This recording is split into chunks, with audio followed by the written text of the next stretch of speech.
Voilà, nous sommes connectés. Je vérifie si vous arrivez bien. Tout est OK, semble-t-il. Sur le plan technique, effectivement, vous vous connectez. Parfait. Bonjour à tous.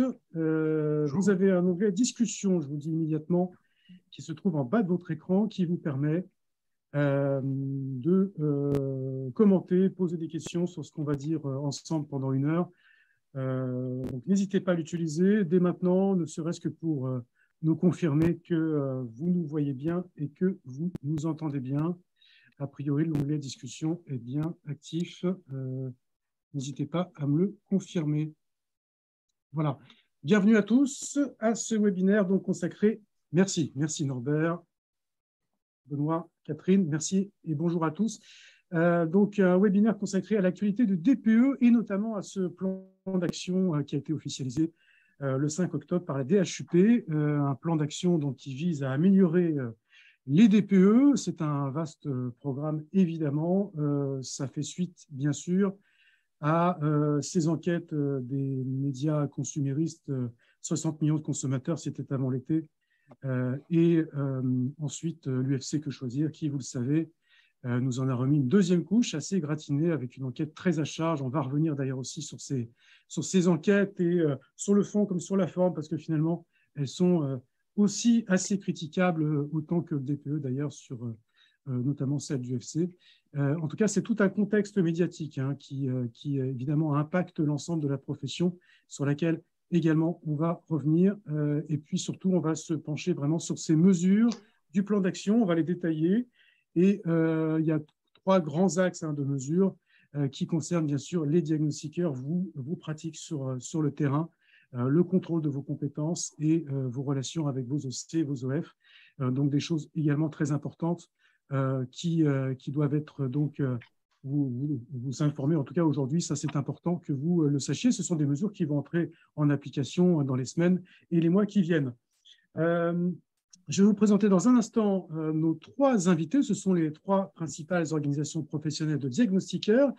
Avant, quelques points techniques. D'abord, le webinaire est enregistré, donc vous aurez un lien qui vous permettra de revoir ce webinaire en replay dans quelques heures sur le site d'Iagatu et puis sur nos différents réseaux sociaux. Et puis surtout, donc, vous l'avez trouvé, cet onglet discussion dont je vous parlais. N'hésitez pas à l'utiliser pendant l'heure qui vient sur ce sujet vraiment du DPE. N'hésitez pas, on gardera un œil sur ce que vous nous dites là et puis on essaiera de rebondir aussi si vous avez des questions ou des commentaires sur ce que nous allons dire ensemble.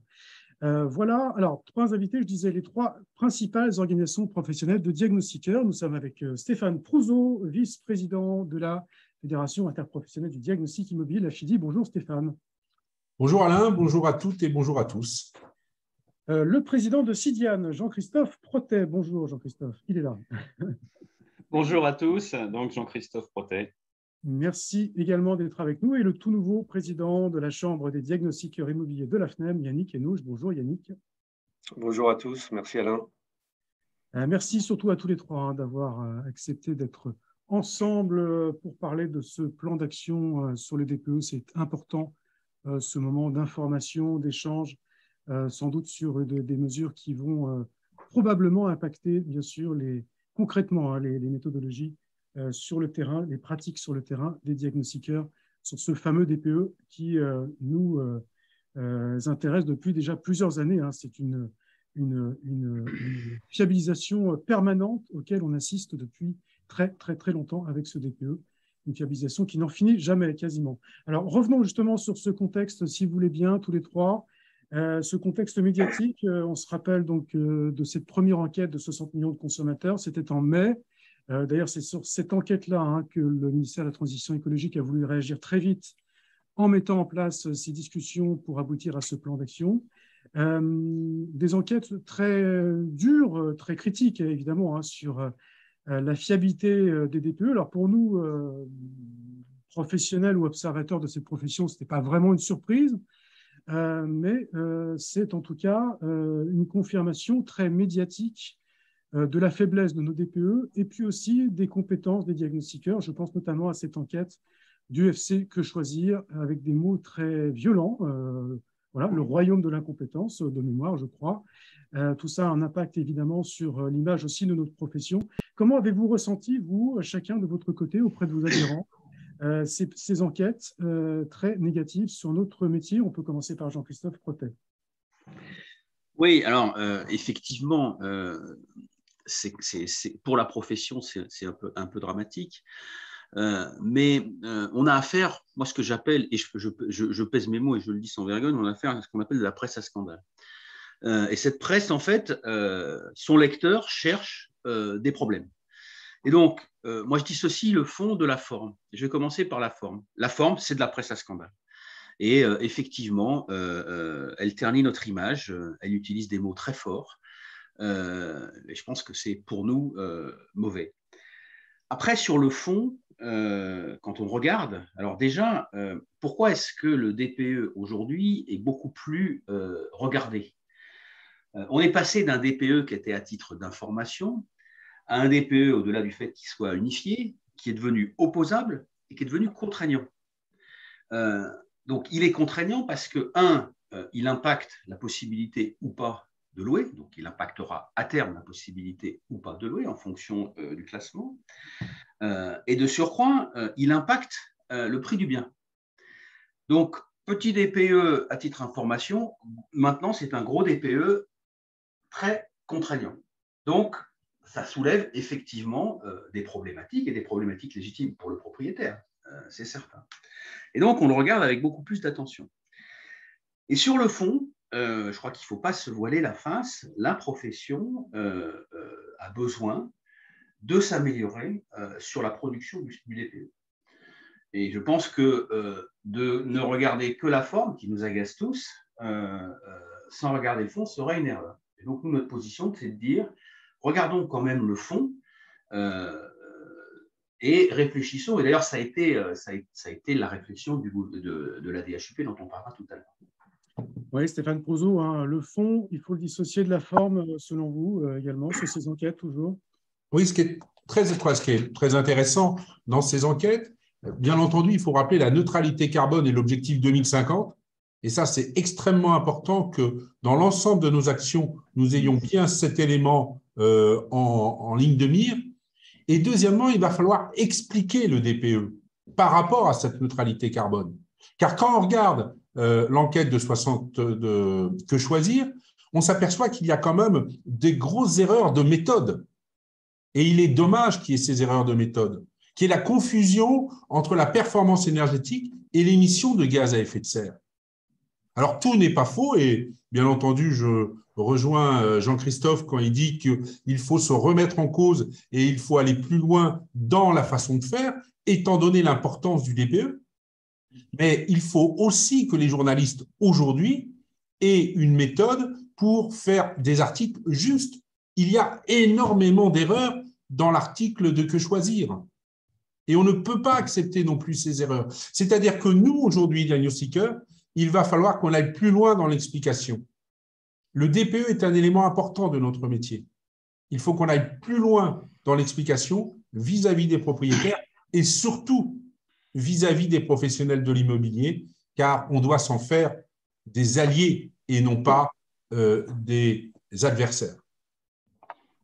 Oui, on parlera des solutions, hein, justement, auprès des professionnels et de nos clients de manière générale.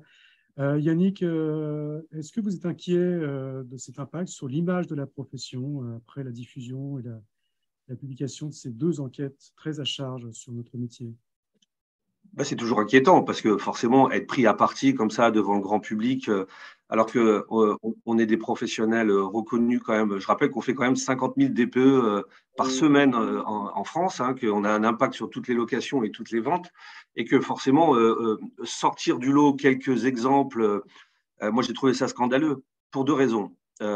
Sachant que la première étant que on ne sait pas comment ont été faites ces enquêtes. Elles sont ciblées à charge, comme disait Jean-Christophe, c'est de la presse à scandale, c'est en effet de la presse à scandale. Alors moi, en tant que consommateur, je lis parfois des enquêtes dans 60 millions de consommateurs sur les produits laitiers, sur les automobiles, etc. Et c'est intéressant d'avoir des informations, mais dans ce cas de figure-là, je pense qu'aucun confrère membre d'une fédération ou indépendant n'a été auditionné. On ne sait pas dans quelles conditions ont été faites les enquêtes. Est-ce qu'ils ont demandé des prix? Est-ce qu'ils ont donné des délais? Est-ce qu'ils ont laissé la ligne éditoriale aux diagnostiqueurs? Ou ils ont même peut-être monté les uns contre les autres? Je ne veux pas faire de presse à scandale moi non plus, mais moi j'ai écrit aux deux. Je pense que mes confrères l'ont peut-être fait aussi. En tout cas, moi j'ai écrit aux deux et je leur ai demandé de venir sur le terrain pour qu'on leur explique ce que c'est qu'un DPE et surtout qu'ils nous expliquent comment ils ont fait cette enquête, ou ces enquêtes, parce qu'il y en a eu soi-disant deux, ou du moins ces testings, et personne n'a répondu, bien entendu. Donc, je les ai pris à partie, mais voilà, ça ne change rien.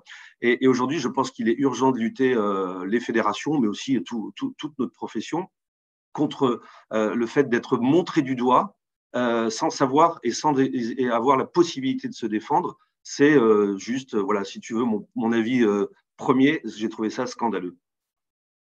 Alors, vous êtes tous les trois d'accord pour dire que tout de même, ces critiques sur la fiabilité des DPE sont justifiées a priori. Et là, évidemment, sur le fond, en tout cas, c'est la conviction des diagnostiqueurs. Non.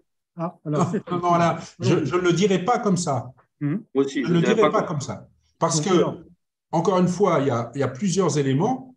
Hein. Il y a, encore une fois, dans ces enquêtes, il y a des graves erreurs qui montrent, entre autres, sur le GES, hein, donc que choisir, c'est vraiment patent. Hein, et il faut absolument que l'on apprenne aussi à l'expliquer, ce DPE. Oui, il faut s'améliorer, mais je dirais, toute profession doit s'améliorer. Et nous, aujourd'hui aussi, on doit s'améliorer. Mais ça ne veut pas dire que toutes les critiques sont bonnes dans ces articles. Absolument.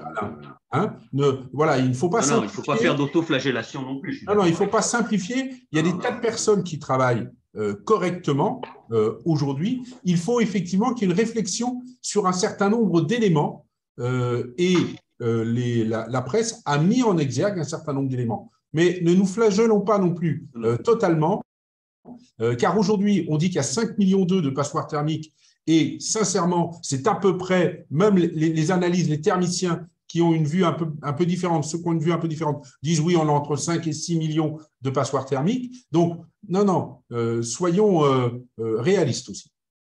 Ouais, moi, je pense que là-dessus, je rebondis sur ce que tu dis. Il faut, même s'il faut savoir se remettre en cause, mais il ne faut pas que le diagnostic se remette en cause tout seul, parce que le diagnostic de performance énergétique, c'est un triptyque. Il y a 3 acteurs. Il y a le propriétaire. 2, il y a le professionnel de l'immobilier. Et 3, le diagnostiqueur. Et c'est ce triptyque qui doit travailler, réfléchir, se remettre en cause peut-être, mais chacun doit se remettre en cause, et travailler ensemble. Le propriétaire a un rôle déterminant. Si le diagnostiqueur, le meilleur du monde, s'il n'a pas l'information, il fera un DPE de mauvaise qualité. Ouais, on va aborder, Jean-Christophe, les solutions dans une deuxième partie. Yannick Henouche, vous êtes d'accord aussi pour dire qu'il ne faut pas généraliser, que ces critiques, évidemment, doivent être prises avec un peu de recul. Évidemment, hein, il ne s'agit pas non plus de s'auto-flageller, comme le dit Stéphane. On est d'accord aussi? C'est ce que je disais. On fait 50 000 DPE par semaine. La très grande majorité sont non seulement de qualité, intéressent leurs clients et permettent de faire évoluer et fluidifier le marché de l'immobilier. Je rajouterais juste à ce qu'évoque Jean-Christophe sur les 3 acteurs, hein, je rajouterai un 4e, que sont les pouvoirs publics, hein, qui par à la fois parfois leur entrisme dans notre profession et la façon dont ils nous imposent une méthodologie ou un calendrier percute aussi la façon dont nous, on peut aussi avancer et concevoir et planifier notre profession. Très bien. Alors, les diagnostiqueurs, eux, sont partagés, justement. Hein, j'allais dire, on les a questionnés par sondage la semaine dernière.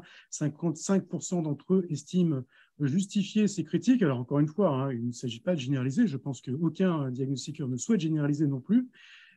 Évidemment, il y a de très bons professionnels et il y a des DPE qui sont faits très bien partout en France chaque jour, évidemment. Et 45% estiment que ces enquêtes ne sont pas justifiées, en tout cas ces critiques ne sont pas justifiées, ils sont assez partagés. On passera aussi, on va aborder les solutions d'amélioration via ce plan d'action, mais les diagnostiqueurs aussi ont des idées assez pertinentes sur les suggestions que l'on pourrait faire. Il est toujours intéressant de les questionner parce qu'ils sont quand même les premiers concernés par ces DPE, évidemment. Je vais passer à l'écran le plan d'action dans le détail. C'est un document, en tout cas, c'est une partie d'un document de la DHUP qu'on va pouvoir visionner ensemble. J'espère que tout le monde le voit bien à l'écran a priori. Voilà. Alors, un plan d'action, donc, alors vous, je parle sous votre contrôle, hein, tous les trois, puisque vous avez évidemment contribué à la définition de ce plan d'action, qui est encore justement en cours, hein, de discussion, dans le détail de beaucoup de mesures que l'on va aborder là maintenant. Et puis, certaines mesures vont entrer en application dans les semaines qui viennent, très rapidement, on va dire, et puis ensuite, au fil de l'eau, sans doute lors du premier semestre 2023. Trois grands axes, Stéphane Prouzou et Jean-Christophe Protet, enfin tous les trois d'ailleurs, vous parliez aussi, hein, de cette mobilisation des acteurs. Alors, tous les acteurs concernés par ce DPE, ils sont nombreux, bien sûr, les professionnels de l'immobilier, les clients, aussi bien sûr les prescripteurs, évidemment traditionnels. Mieux expliquer, mieux communiquer sur le DPE, c'est un des grands axes, hein, c'est un des grands enjeux qui a été défini par la DHUP, notamment via une fiche de préparation du DPE. Qu'est-ce qu'il en est de cette fiche? Qu'est-ce que c'est que cette fiche de préparation du DPE? Je vais demander à Stéphane Prouzou. Bien, aujourd'hui, la préparation du DPE, on va dire que c'est l'annexe de l'arrêté du 31 mars. Le problème, c'est qu'en lisant cette annexe de l'arrêté du 31 mars, on est un peu interrogatif lorsque l'on est propriétaire, qu'on reçoit l'email de confirmation du rendez-vous et qu'on reçoit cette annexe. Les propriétaires, certains nombres, l'ouvrent et la referment aussitôt et on passe au sujet suivant. Or, aujourd'hui, demander les informations auprès des propriétaires est indispensable. Et donc, les pouvoirs publics se sont dit, alors, il faut voir que cette feuille de route est le résultat de propositions de l'ensemble des fédérations des diagnostiqueurs immobiliers et on a bien sûr mis en exergue le fait qu'il était indispensable que l'on ait davantage d'informations sur le bien, entre autres sur l'isolation. Hein. Comment faire un DPE, j'allais dire, extrêmement sérieux, qui va impliquer une baisse de loyer, qui va impliquer une interdiction de location, qui va impliquer une baisse de prix, si on n'a pas l'isolation. Et donc, le gouvernement est en train de mettre en place une fiche beaucoup plus pédagogique sur cette annexe de l'arrêté du 31 mars. Et cette notice support du DPE vise un peu le même but, hein, a priori, hein, c'est ça. Hein, Alors, la notice du DPE explique le DPE. Mmh. Hein, c'est-à-dire que c'est un document qui est un DPE et tous les éléments qui sont, je dirais, un peu compliqués à comprendre expliquent le DPE. Et cette notice, elle est là pour qu'il y ait un dialogue qui se fasse entre le professionnel de l'immobilier et le diagnostiqueur et qu'il y ait un dialogue entre le propriétaire et le diagnostiqueur. Il est extrêmement important que l'on arrive à mettre les professionnels de l'immobilier de notre côté. C'est capital. Oui, Jean-Christophe. Oui, alors, juste quand même pour repréciser ce plan d'action là que vous voyez à l'écran. Donc, effectivement, après la parution en mai de 60 millions de l'article de 60 millions de consommateurs, les fédérations ont été sollicitées par l'administration, en l'occurrence la DHUP, et il y a une première réunion qui a été organisée. Et j'ai trouvé que la réaction de la DHUP était plutôt pertinente, à savoir qu'ils nous ont dit on a un problème. Cet article est sorti, il ternit l'image de la profession, par ricochet l'image de l'administration, il faut qu'on fasse quelque chose. Et on a eu, je ne sais plus, 3 ou 4 réunions successives pour aboutir à ce plan d'action qui a été finalisé en juillet. Donc le plan d'action, effectivement, comme le disait Alain, il est en trois parties. Il y a un volet, l'ensemble des acteurs, un volet sur la compétence et un volet sur la certification et le suivi de la qualité. Donc, ce plan d'action se déroule et donc, on est effectivement en ce moment dans la partie 1, hein, la mobilisation des acteurs.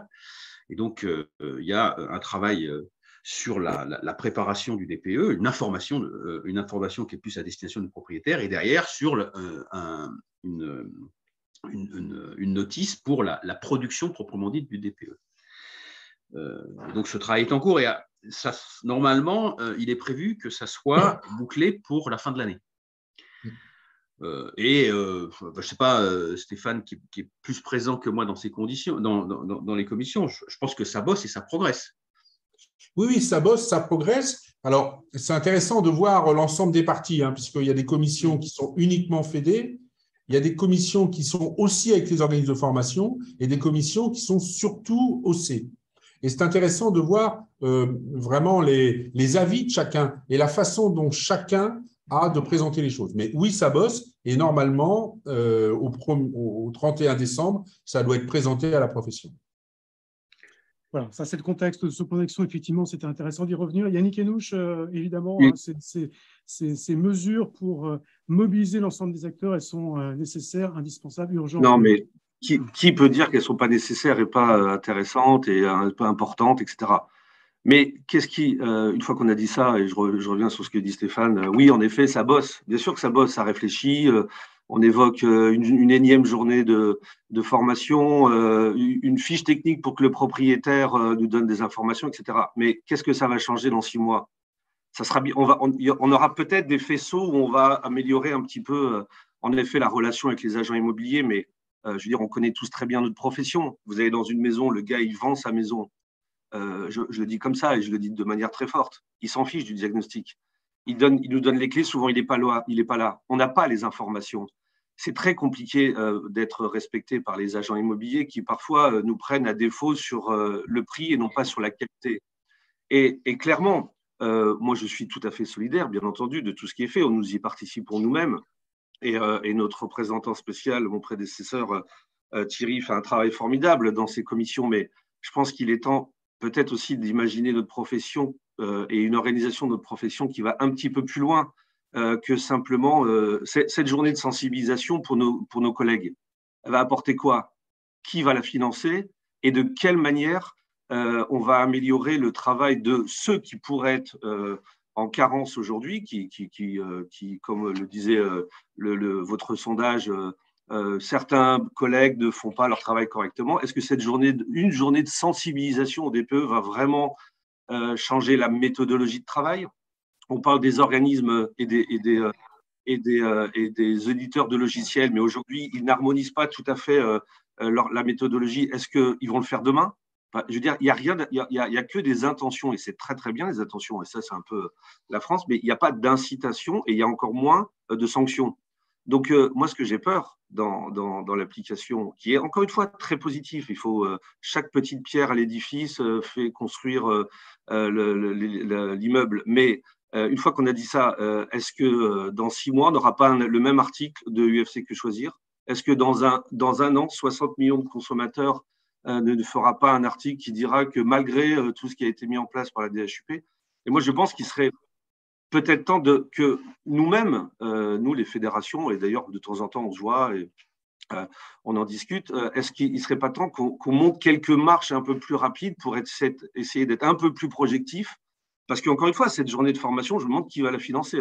Alors, en tout cas, c'est très, très bien pour les organismes de formation, c'est très, très bien pour les organismes de certification. Je ne suis pas sûr que ça soit très, très bien pour nos collègues. Et qu'est-ce qui va faire en sorte, et j'en aurais terminé sur ce point, que les intentions des agents immobiliers de respecter le travail des diagnostiqueurs soient au rendez-vous dans ces 3 journées? Je ne vois pas ce qui va changer dans 6 mois. Voilà. Donc, je pense qu'il faut qu'on prenne des initiatives beaucoup plus fortes et qu'on soit un peu plus acteur de notre filière plutôt que de la subir dans des réunions à la DHUP. Oui, moi, je voudrais réagir par rapport à ce que dit Yannick. Moi, je ne suis pas d'accord sur le fait. Je pense que hier, effectivement, le DTE, je le disais en préambule, le DPE, pardon, intéressait personne. Aujourd'hui, dans la mesure où il est contraignant, et qu'on en parle, alors on en parle négativement, certes, mais on en parle beaucoup, le propriétaire commence, je pense que vous le voyez, vous, sur le terrain, à se dire, il faudra peut-être que ce travail soit sérieux, parce que ça va impacter, la valeur de mon bien, et 2, la possibilité à terme de louer ou pas ce bien. Donc, si le propriétaire ne le comprend pas, je pense qu'il passe à côté de quelque chose. Et je crois qu'il est en train de le comprendre, parce qu'on en parle beaucoup. Donc, c'est un côté positif, c'est le démarrage. Alors après, il y a un plan d'action. Dans ce plan d'action, il y a des choses qui sont bien, il y a des choses qui sont un peu moins bien. Il faut aller jusqu'au bout de ce plan d'action. Et effectivement, la profession peut proposer des choses complémentaires par rapport à ça. Tu disais, Yannick, que dans 6 mois, on va repartir de la case départ. Moi, je suis moins pessimiste que toi. Je suis moins pessimiste que toi. Je pense que ce plan d'action est de nature à améliorer et à fiabiliser la production de la DPE. C'est peut-être pas une fin en soi.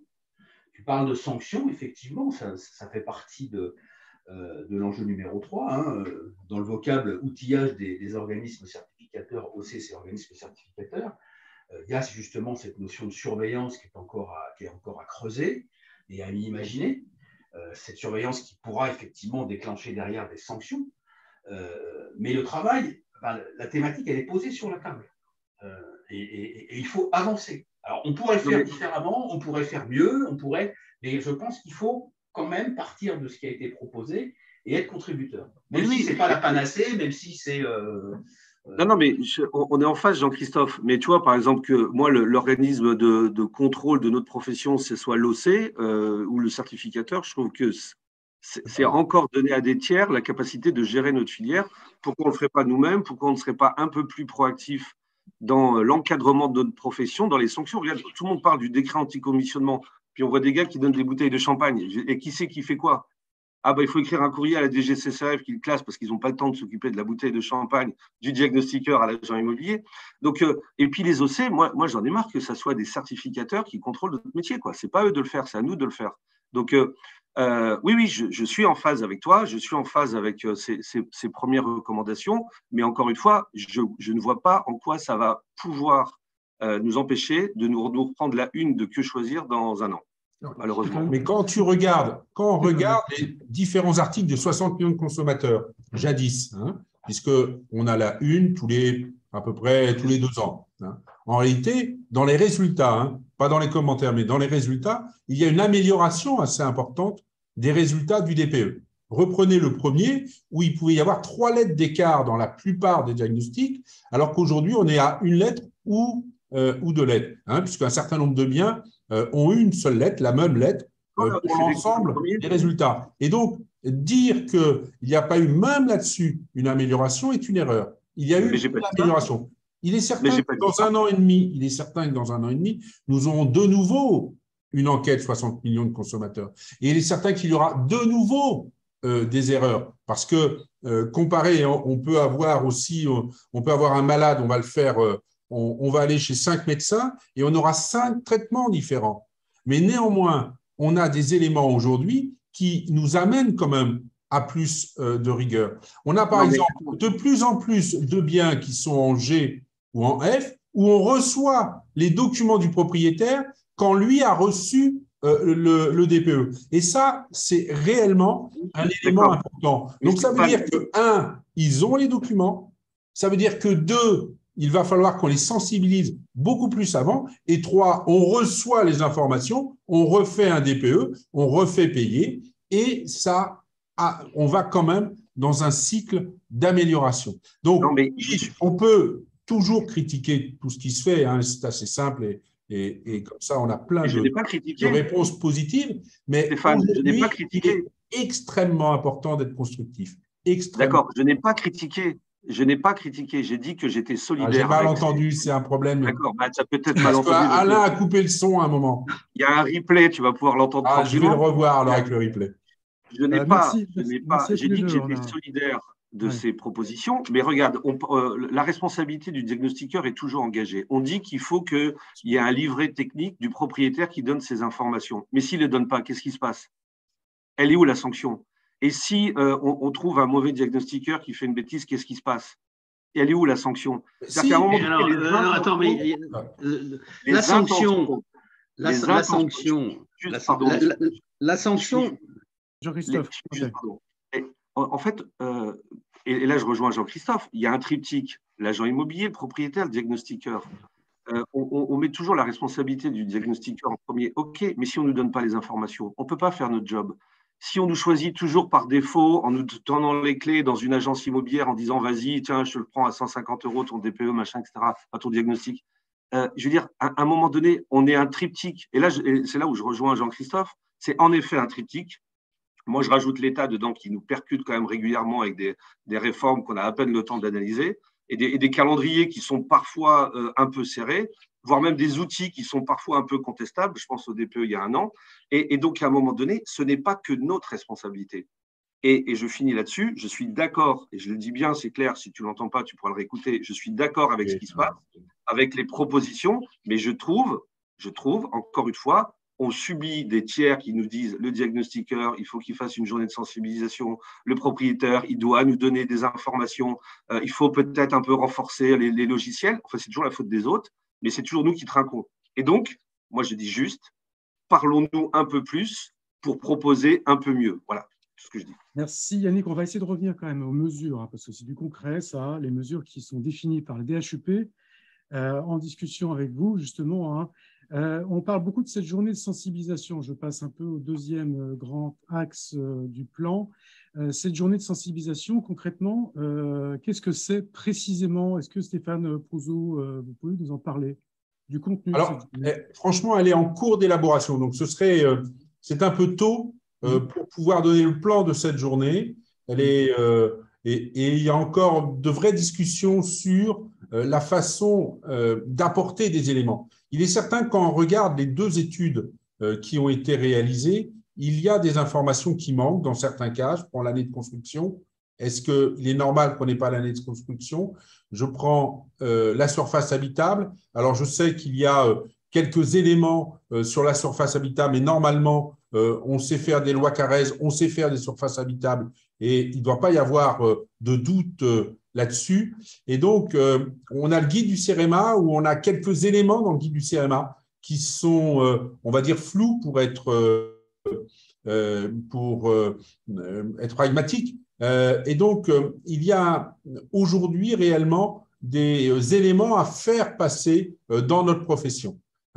Sur le financement, on est en train d'en discuter avec l'État. Sur la façon de qui l'animera, là aussi, et Yannick, on a là aussi une place à prendre au niveau des fédérations parce que aujourd'hui, il n'est pas du tout dit que ce sont un tel ou un tel qui vont l'animer, cette journée de formation. Et nous avons normalement une réunion la fin octobre entre fédés pour justement avoir accès à cette journée de sensibilisation. Donc, on a là réellement des choses à dire dans cette journée.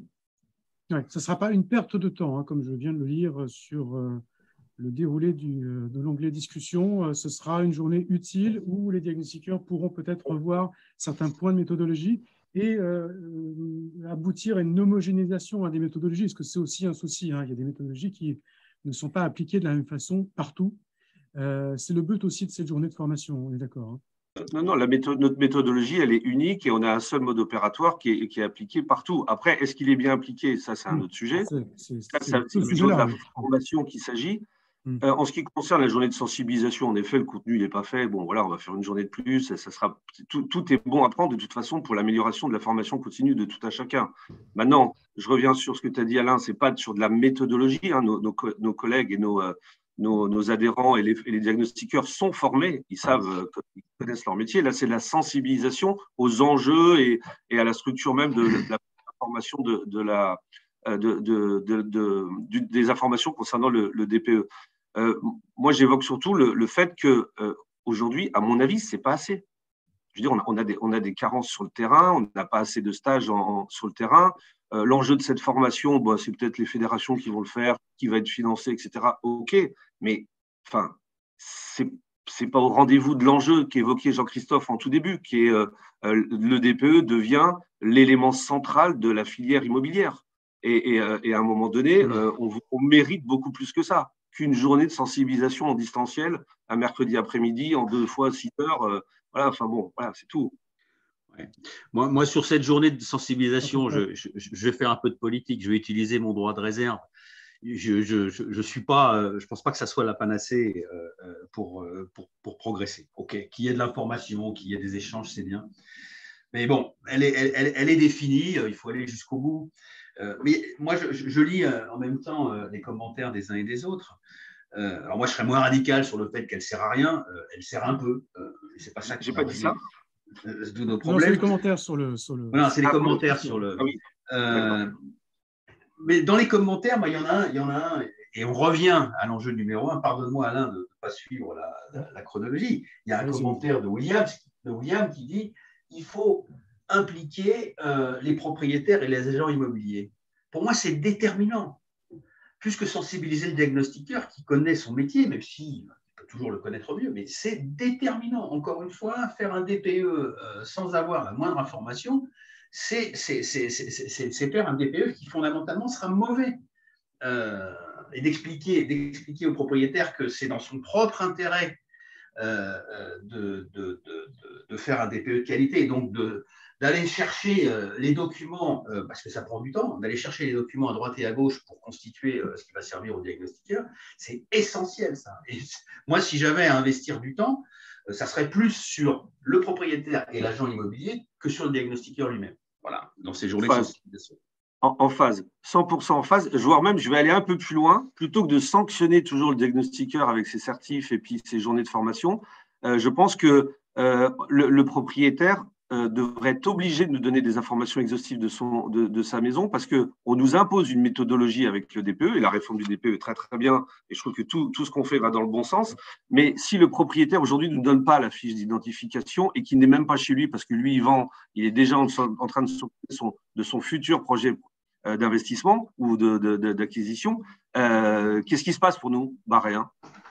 C'est en ça où je trouve que la limite, et là où je suis tout à fait en phase avec toi, c'est ce fameux triptyque qui est important. Mais aujourd'hui, le propriétaire, très souvent, il n'est même pas chez lui. Enfin, il vend, il s'en fiche. Donc, il faut qu'on l'incite et qu'on l'oblige à nous remettre une fiche technique de sa maison la plus exhaustive possible. Merci Yannick. La formation, j'essaie quand même de développer un peu les différentes mesures les plus importantes a priori quand même de ce plan d'action. Les formations, qu'est-ce qu'on peut faire sur les formations DPE pour améliorer là aussi ces fameux DPE? Qu'est-ce qui est prévu? Qui peut en parler éventuellement là? Personne? Pardon, non, c'était quoi la question? Les formations pour des diagnostiqueurs, formation initiale et formation sans doute de formation continue. Avoir plus de pratique. Aujourd'hui, il est important que l'on ait plus de pratique et pas simplement de la théorie. Il faut aller sur un bien et il faut que l'on mette en place vraiment des sessions où on est en situation. Parce que notre souci sur la théorie est connu. La pratique, de temps en temps, on a des doutes sur tel ou tel élément à prendre en compte et il faudrait vraiment qu'on arrive à mettre en place ces simulations sur des biens immobiliers. Il y a un autre point qui me semble important, c'est d'harmoniser, c'est l'harmonisation, d'essayer d'harmoniser un référentiel, ce qui est proposé pour les examens initiaux, d'avoir quelque chose qui soit plus unifié et qui permette effectivement d'avoir l'intégralité de ce qui est nécessaire pour bien produire. Alain a souligné que j'étais tout nouveau président. En effet, ça fait que 2 mois et demi, 3 mois que j'ai été élu. Et dans le cadre du programme de nouveau conseil d'administration qu'on avait mis en place, c'était la création d'une véritable filière des diagnostiqueurs dans le cadre d'une convention collective avec une branche professionnelle qui nous permettrait d'avoir accès à des véritables formations, peut-être créer demain le sacro-saint BTS qu'on demande ou Bac+2 qu'on demande et qui nous permettrait, où je rejoins Stéphane, qui nous permettrait d'avoir un peu plus de formation sur le terrain, pas que académique, parce qu'aujourd'hui, on se le dit encore une fois, et on est entre nous là, on apprend à passer une certification dans nos organismes de formation. Je ne suis pas sûr qu'on apprend vraiment un métier de manière exhaustive. Donc, une fois qu'on sait passer cette certification, Stéphane le soulignait, et là j'en suis aussi également solidaire, il faut qu'on soit un peu plus sur le terrain. Il faut que dans nos formations, il faudrait que Et là, aujourd'hui, les formations, elles ont quand même des limites qui sont celles de l'ordinateur et du distanciel, hein. Et il faudrait qu'on ait un peu plus de temps et se former et apprendre notre métier, parce que les carences souvent qu'on voit, c'est la méconnaissance qu'on a du bien immobilier. C'est tellement compliqué, il y a tellement de technologies, de pathologies, de technicité, qu'aujourd'hui, nos collègues sont parfois un peu perdus. Et je pense que le tutorat, le compagnonnage devrait être au cœur aussi des réflexions de notre filière pour demain. Vaste sujet, effectivement, la formation. Le contrôle des compétences par les OC, et puis on en finira là sur ce plan d'action. On parle notamment de contrôle inopiné. J'ai entendu ça. Est-ce que ça fait partie des réflexions du ministère de prévoir, d'organiser, ce qui ne semble pas être très, très facile à faire, des contrôles inopinés des pratiques des diagnostiqueurs? Ou est-ce que c'est une rumeur, ça? Alors, avant de parler effectivement de cette rumeur, le constat qui a été fait, et moi je le partage, c'est que c'est un métier qui est un métier réglementaire et réglementé. Et mis à part le contrôle sur ouvrage, dont on connaît tous ses extrêmes limites, il n'y a pas de système de surveillance, comme il existe dans d'autres professions. Donc c'est un métier qui travaille en boucle ouverte. Et à mon sens, c'est un point qui est absolument crucial. Il faut trouver une solution pour contrôler la qualité de production du diagnostiqueur, avec deux objectifs, la qualité, mais d'une part le coût. Il ne faut pas non plus que ce soit des usines à gaz qui viennent surcharger les prix de revient des diagnostiqueurs et faire que ce soit encore des dépenses complémentaires pour le diagnostiqueur. Donc, il faut trouver un moyen et un équilibre justement entre ce contrôle de qualité et les dépenses qu'il engendre. Alors, il y a plusieurs pistes de réflexion, et là, c'est celui qui est le plus en amont. Il y a une piste de réflexion c'est le point numéro 7, c'est d'essayer d'aller récupérer les données de l'ADEME et de faire des statistiques sur un diagnostiqueur pour contrôler de manière ou avoir une information sur la qualité à partir de la production et des données qui sont transmises à l'ADEME. C'est une piste de réflexion. Alors là, on est encore très loin d'avoir finalisé quelque chose. Mais ce point sur la surveillance me semble déterminant pour boucler la boucle. Et c'est celui qui, à mon sens, est le moins avancé dans la profession et sur lequel il faut travailler. Il y a un élément important, c'est que nous sommes un métier jeune. On a 25 ans. Et en réalité, pour nous, Internet, c'est une vieillerie, par exemple.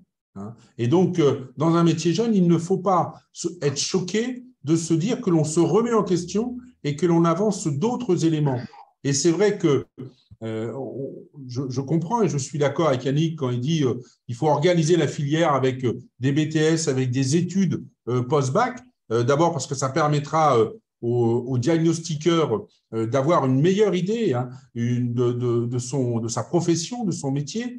Et puis, on a des tas de choses à mettre en place. On est un métier extrêmement jeune sur lequel il faut que l'on construise aujourd'hui. Moi, je serais quand même d'avis qu'on prenne une initiative 3, par exemple, qu'on interdise la formation en distanciel de notre métier. Parce que, je veux dire, aujourd'hui, commencer ce métier qui est d'une complexité et qui est au cœur du réacteur enfin, moi, je l'avais écrit une fois, on est le bras armé de la politique publique dans le logement, qui consomme quand même 40% de l'énergie en France. Donc, je veux dire, on a une vraie responsabilité. Les lettres de noblesse, elles sont devant nous. Qu'on laisse des types, quand je dis des types, c'est faut parler, se former 3 mois sur un ordinateur et puis après aller sur le terrain sans avoir jamais vu un terrain, c'est juste, il faut dire stop, quoi. Je pense qu'on doit dire stop aussi à la qualité aussi des collaborateurs qui viennent chez nous. On doit aussi peut-être donner à nos entreprises la responsabilité de former des collègues avec peut-être à côté, je sais que c'est très contentieux ce que je veux dire, mais enfin contentieux, c'est polémique, à côté de la certification individuelle, pourquoi pas dans certaines entreprises donner la possibilité à des patrons qui ont envie de faire de la formation et peut-être de la certification d'entreprise, certification individuelle, certification d'entreprise, enfin bref, aujourd'hui les enjeux sont devant nous. Et Alain nous invite à un webinaire sur les quelques solutions qui ont été mises sur la table par la DHUP. moi, je trouve ça très, très bien. Ben, voilà, je le dis, c'est très, très bien pour Stéphane qui n'avait pas entendu tout à l'heure. Mais je pense qu'on doit imaginer mieux pour nos confrères, on doit imaginer mieux pour nos collègues et on doit surtout imaginer mieux demain pour nos clients. Oui, okay. Oui, Jean-Christophe. Moi, je voudrais rajouter quelque chose parce que alors, c'est présent dans les commentaires des uns et des autres et on n'en parle pas, il faut en parler, c'est le prix. C'est sûr qu'aujourd'hui, on peut être le meilleur diagnostiqueur du monde avec le meilleur outil, le plus rapide, un super client qui vous donne toutes les données. Si vous avez 5 minutes pour faire un DPE, bah forcément, on ferait mal le boulot. Et si vous êtes payé 25 €, comme ça arrive parfois pour faire un DPE, forcément, vous ferez mal le boulot. Et donc, ça, c'est un sujet qui est au cœur de nos problèmes. Il faut avoir le temps pour faire bien le boulot. Et donc, pour ça, il faut avoir un prix qui soit raisonnable. D'accord ? Alors, une fois qu'on a dit ça, on n'a pas beaucoup avancé. Parce que là, je viens de lire, il faut un prix unifié.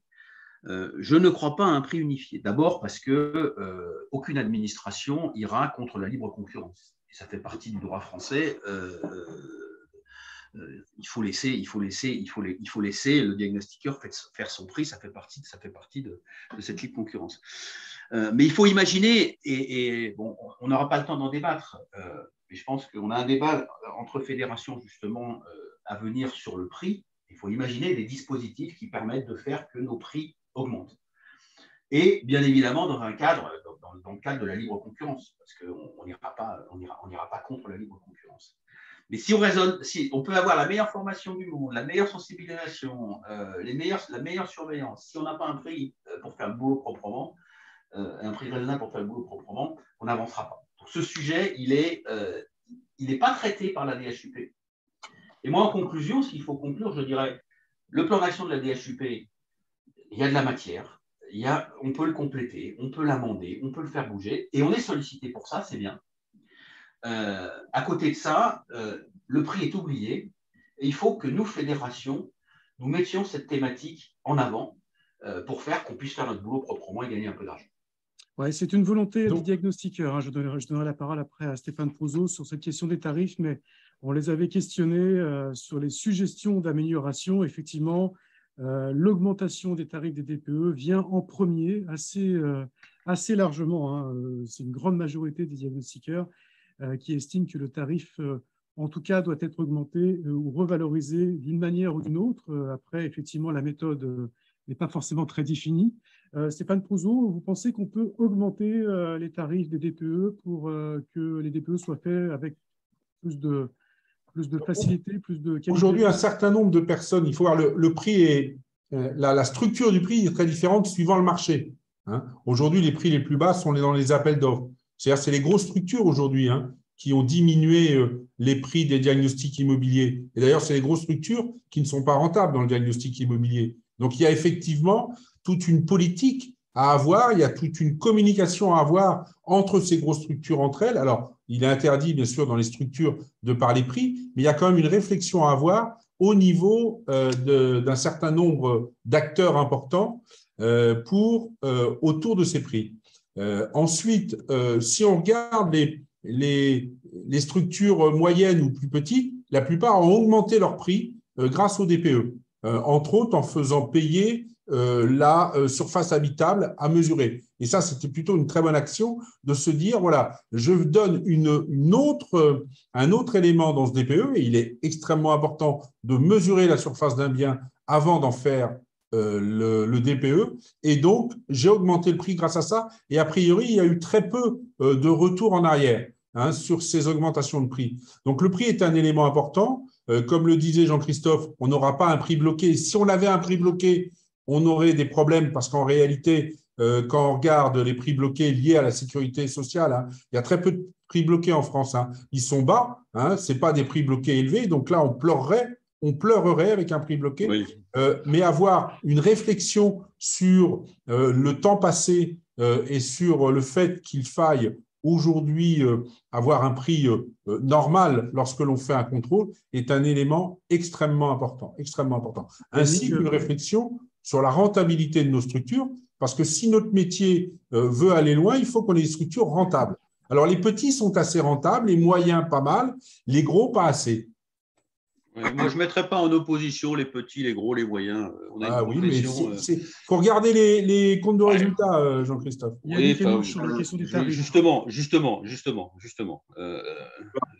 regarde le compte de résultats de toutes les structures et il y a des petits qui gagnent de l'argent, des petits qui en perdent et des gros qui en gagnent et des gros qui en perdent. Donc, je ne mettrais pas en opposition les gros et les petits. Je dirais simplement qu'il faut un prix correct pour faire le boulot proprement. Point.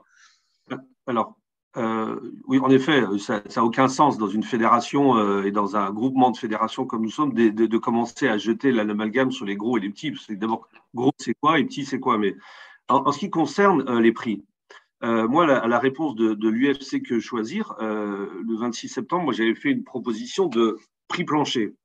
Prix plancher pour les gros et pour les petits, Stéphane.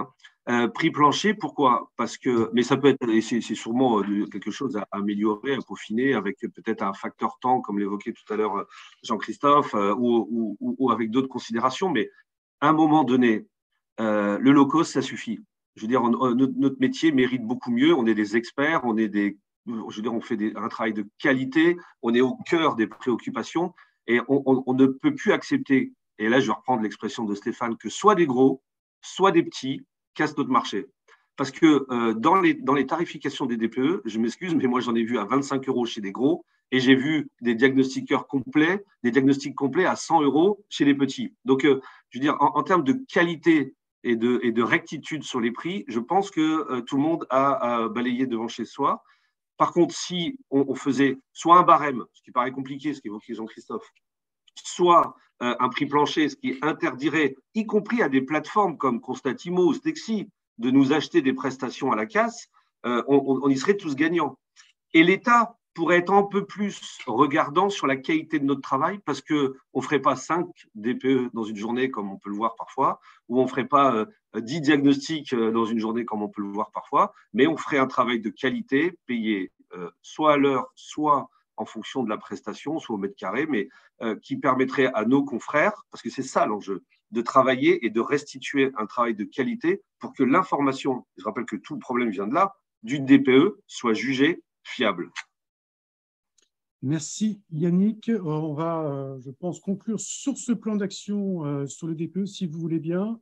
Évidemment, on y reviendra puisque les mesures, on l'a dit, la plupart des mesures sont encore en cours de définition. On a essayé de brosser un panorama très, très large et un peu dans le désordre de ces différentes mesures, mais effectivement, on y reviendra petit à petit, puisqu'elles concernent évidemment directement, on l'a dit, les diagnostiqueurs et leur méthodologie.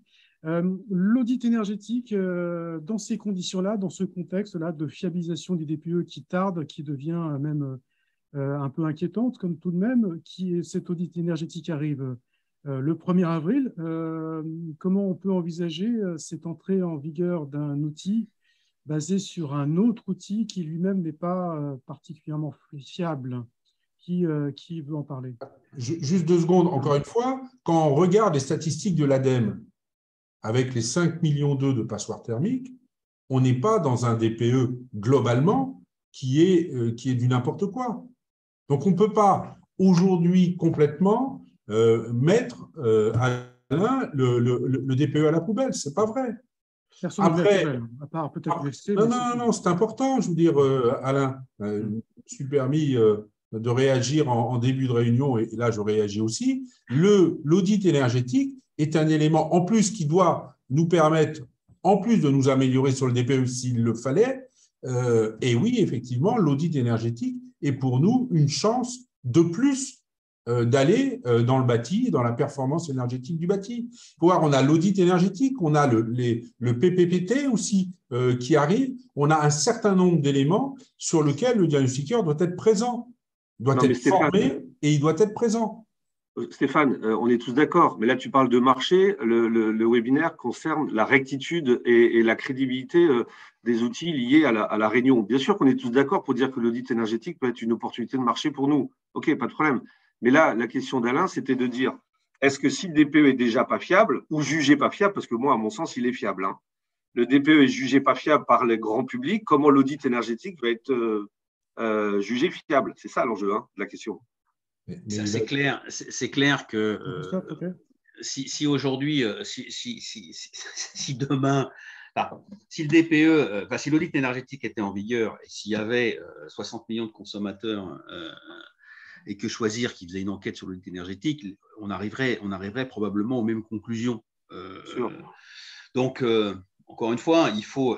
Alors déjà, c'est pour moi une opportunité d'avoir réussi à obtenir un décalage sur la sortie de l'audit énergétique. Nous, on prône ça depuis le début. On a aujourd'hui un petit peu de temps, ne serait-ce que pour finaliser les outils.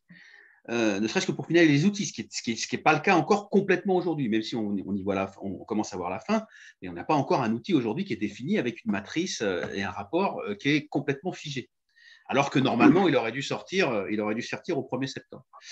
Donc, laissons un petit peu de temps au temps pour finaliser l'audit énergétique et les outils de l'audit énergétique. Et puis, en même temps, travaillons sur la fiabilisation du DPE, parce que qui dit fiabilisation du DPE va dire fiabilisation de l'audit énergétique. C'est de même nature. Sauf qu'il faudra des compétences complémentaires, parce que dans l'audit énergétique, il y a un volet quand même il y a un volet carrément d'économiste de la construction. Qui va nécessiter effectivement de continuer de monter en compétence du diagnostiqueur. Mais procédons dans l'ordre. Alors, c'est certain que quand je dis ça, le délai de sortie de l'audit énergétique, c'est assez court quand même. Donc, on n'aura pas tout réglé au moment de la sortie de l'audit énergétique. Mais avançons. Yannick Hénouche, ce délai du 1er avril, il est tenable là, pour l'audit dans les conditions… Non, moi je vais rendre hommage à nos amis de Sidiane qui avaient milité le plus fort sur le décalage. Donc c'est vrai que c'était une bonne suggestion. Oui, mais tu sais, Jean-Christophe, je suis. Merci, Monsieur le Président Hénouche. Donc je le dis publiquement. Ce qui est sûr, c'est que vu que notre DPE est contesté sur les lettres F et G, parce que c'est de ça qu'il s'agit en réalité, c'est le lobby des propriétaires là qui pousse actuellement, l'audit énergétique, ça va être la cata. Là, c'est de fait, les recommandations risquent d'être aussi perturbées. Donc, moi, j'invite ici tous nos collègues et confrères à le plus de rectitude possible, sur les DPE aujourd'hui, parce que dès le 1er avril, ça va quand même tanguer sérieux, quoi. Je pense qu'il est urgent. D'ailleurs, je crois on peut le dire, à une réunion intersyndicale dans un mois. Il faut qu'on en parle de manière très active pour faire des propositions très concrètes en commun sur l'application et les modes opératoires du DPE. Et là, notre ami Guillaume Exbrayat aura sûrement des choses à nous apporter. Stéphane Prouzeau, pour conclure sur cet audit énergétique, je vois catastrophe, carnage. Non, il y a une vraie formation à mettre en place et là aussi, un certain nombre de simulations à mettre en place, des cas très concrets entre des DPE qui sont F ou G et des audits énergétiques. Il faut absolument que la profession, elle a le temps là aujourd'hui de prendre en main cet élément-là et nous avons fait, nous, des propositions au niveau de la FIDI pour qu'il y ait des cas pratiques qui soient vraiment distribués dans la profession pour qu'avec des DPE F et G, on fasse des simulations corroborées par des thermiciens sur des audits énergétiques de maisons individuelles, puisque c'est ça notre marché. Et donc, la profession peut aujourd'hui s'unir autour de l'unité énergétique pour apporter un service aux diagnostiqueurs. Bien, on va clore ce webinaire. Je vous remercie tous les trois. On n'a fait qu'aborder très superficiellement et puis un peu dans le désordre l'ensemble des mesures et des sujets qu'on devait aborder aujourd'hui, mais évidemment, on y reviendra. Le DPE, comme le dit, bien sûr, est en cours de finalisation. Ces mesures sont en discussion. On voit bien d'ailleurs qu'il y a des débats aussi parmi vous, ce qui est aussi positif. Ça permet d'avancer aussi sur beaucoup de sujets. J'ai entendu le mot s'unir. J'espère que ça sera également le cas pour essayer d'avancer tous ensemble aussi sur ce sujet du DPE et de l'audit qui est tellement important pour le métier de diagnostiqueur. Il est 10h29. Je voulais vraiment vous remercier tous les trois d'avoir été présents tous les trois ce matin pour parler de ce plan d'action. Merci infiniment. Et puis, moi, je donne rendez-vous. On se revoit le mercredi, donc après-demain, sur les ateliers du DIAG. Ces ateliers du DIAG, ce sont des moments d'échange avec les diagnostiqueurs. On sera avec Antoine Pietrini, en l'occurrence mercredi. On parlera du diagnostic plomb, les diagnostics plomb, voilà, crêpes et plomb avant travaux, etc., etc. Donc, si vous avez des questions à lui poser, ce sont des échanges techniques sur les différents domaines de compétences pour vous aider à monter en compétences. Il n'y a pas que le DPE et l'audit, évidemment, dans le panel des compétences des diagnostiqueurs, loin de là d'ailleurs. Merci à tous les trois encore une fois. Merci beaucoup et à très bientôt. Je nous déconnecte. Bonne journée à toutes et à tous. Au revoir.